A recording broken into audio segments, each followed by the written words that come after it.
If you have read my video on NHS 24, you will see that I suffered pain for some time, and when I asked NHS 24 for help, they told me I wasn't an emergency, after they asked me a lot of questions about all the illnesses in the world. So they told me they would also advise my doctor of my request.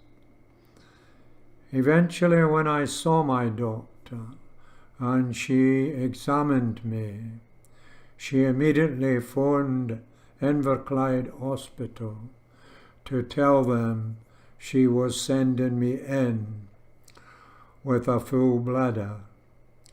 And she then phoned the emergency ambulance, which also told me that pain wasn't an emergency. But they came when the doctor told them she was sending me to hospital. When I arrived at hospital, I expected there to be people ahead of me because of the NHS crisis. And there was quite a few there.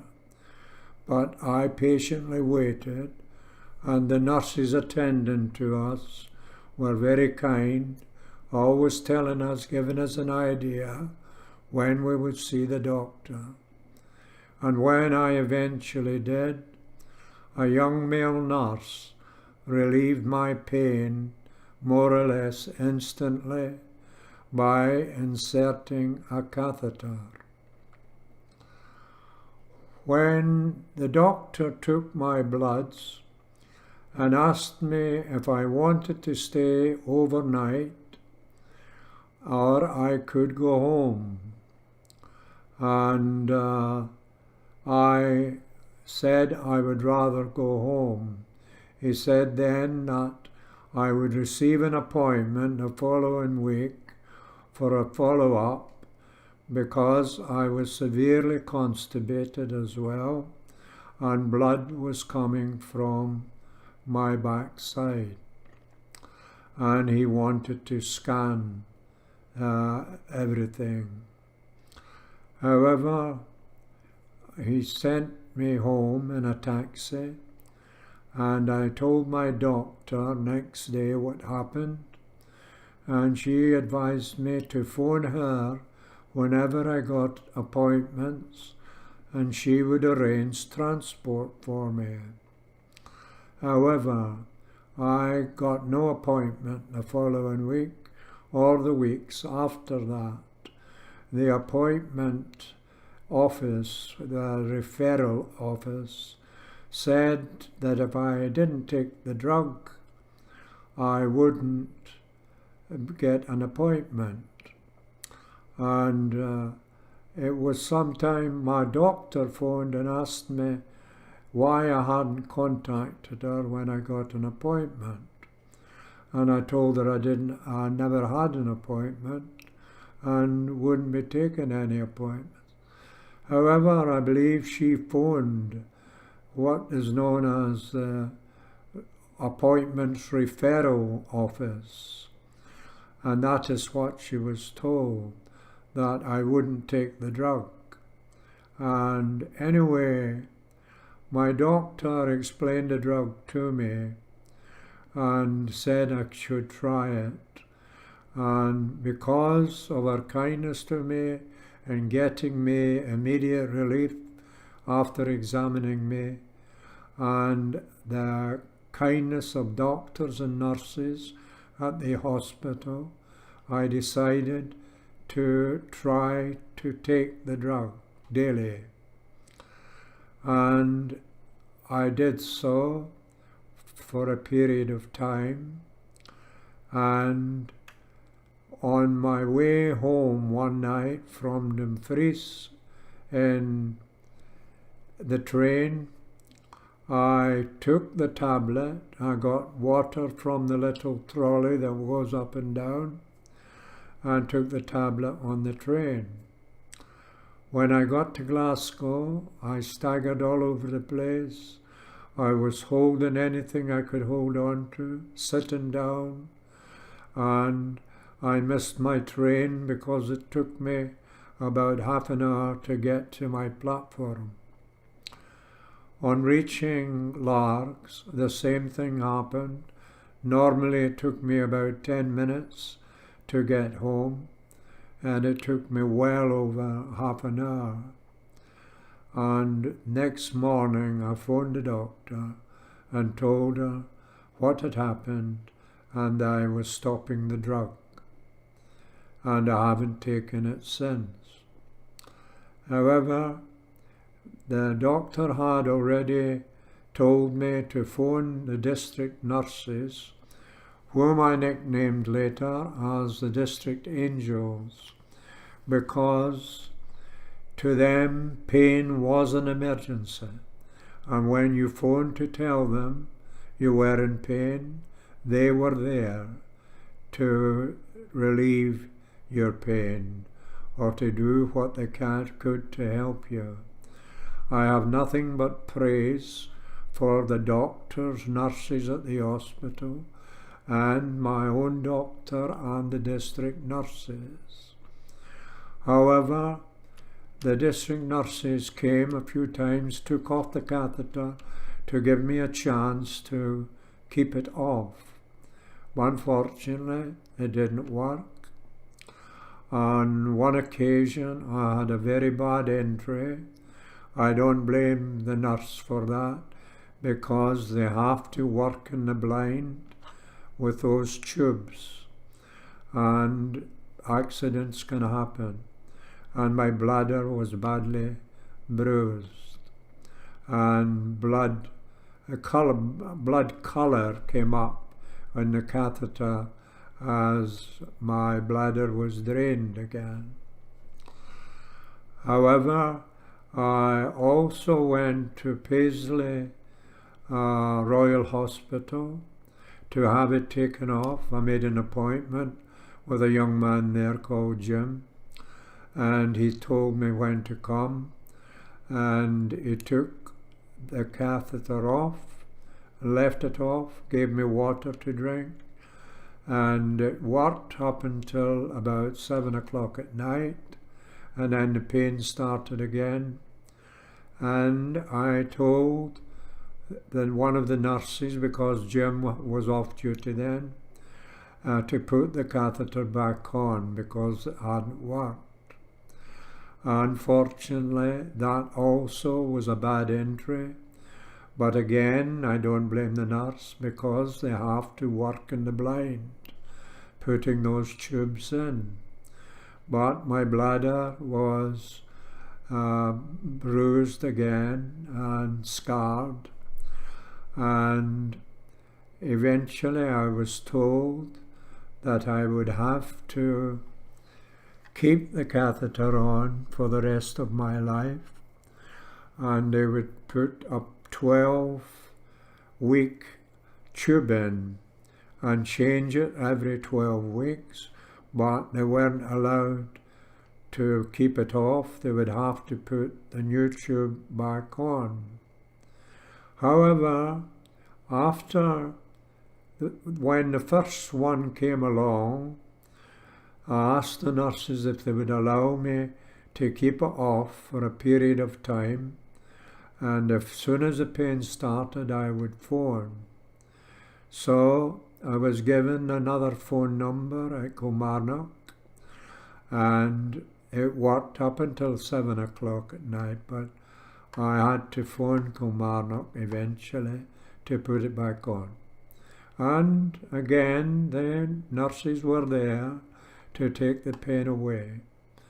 But unfortunately, that was also a bad entry, because, as I said before, they have to work in the blind and putting those tubes in. And my bladder had already been battered and this made it worse. And I was told again that I would have to keep it on for life, and they would have to put the new tube in immediately after they took the old one out, which meant I couldn't try to keep it off. However, on the last occasion, when they phoned me on the 11th of July to say they were coming next morning to take the catheter off, but their instructions was they would have to put the new one straight back on. Now, I wasn't angry with the nurse. I knew she was doing her job and obeying instructions. So I told her not to come, that I would get someone else to take it off, because I knew it wouldn't need to go back on. Through spiritual healing, my bladder was healed, and it would work this time. I heard I couldn't hear what she said, but I knew she was speaking to someone else. And she suddenly said, "Mr. Scully, I'll come and take it off, and I'll give you till 3:30, which allowed me 6 hours to see if I could keep it off." That was on the 12th of July. This is being videoed on the 4th of August, and the catheter has never gone back on. My bladder is fine, my constipation is fine, there is no blood from the bowel, no blood from the penis or the bladder, and I am quite sure the bladder is now healed of all scarring. And I have to say that I have all the praise for the doctors, nurses, and the district nurses, whom I call the district angels, because they believe that pain is an emergency and should be attended to when people feel pain, especially if they won't take painkillers or any sort of drugs. I haven't touched drugs for medication drugs.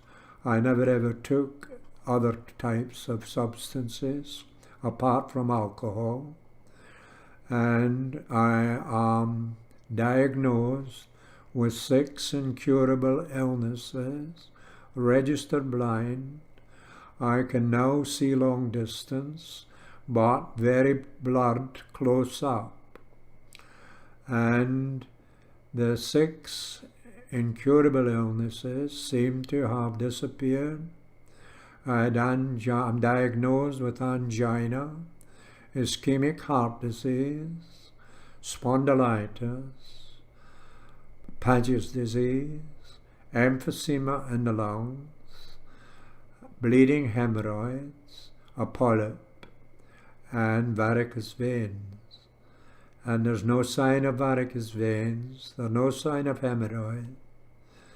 And the doctor examined these other things that could be seen. Of course, he couldn't look at the heart, but it is 8 years coming up to the end of this year. It will be 8 years since I touched any medication apart from antibiotics on one occasion.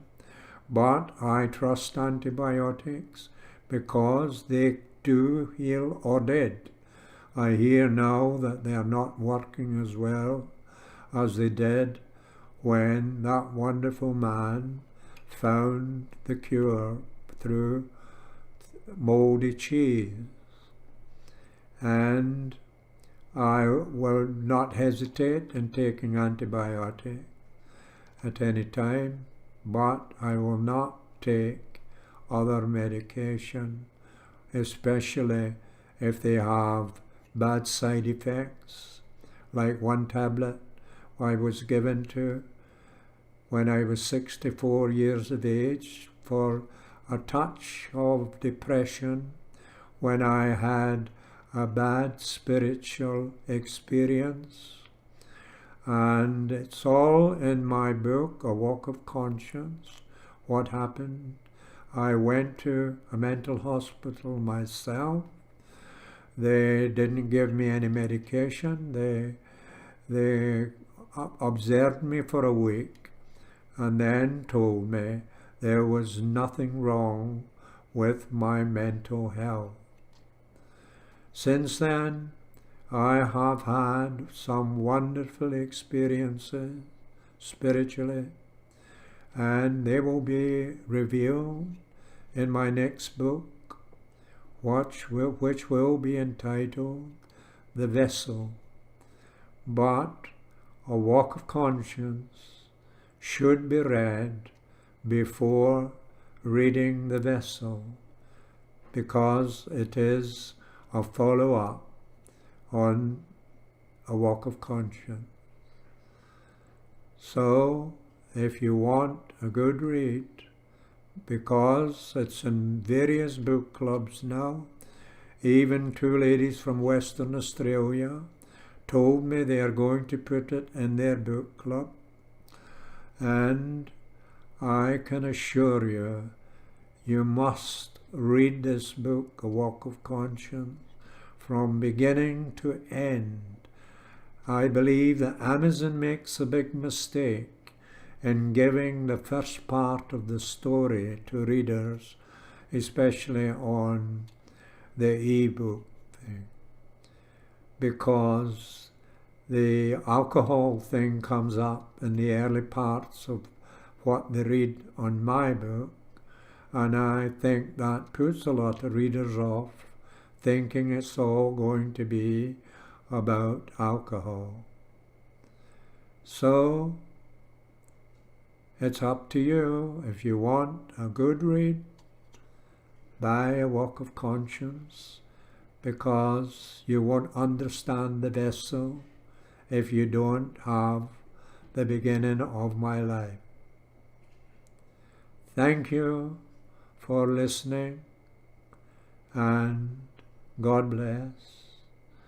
And I would like to say that in NHS crisis, I reiterate when I said that the spiritual healers would be a big asset to the NHS crisis.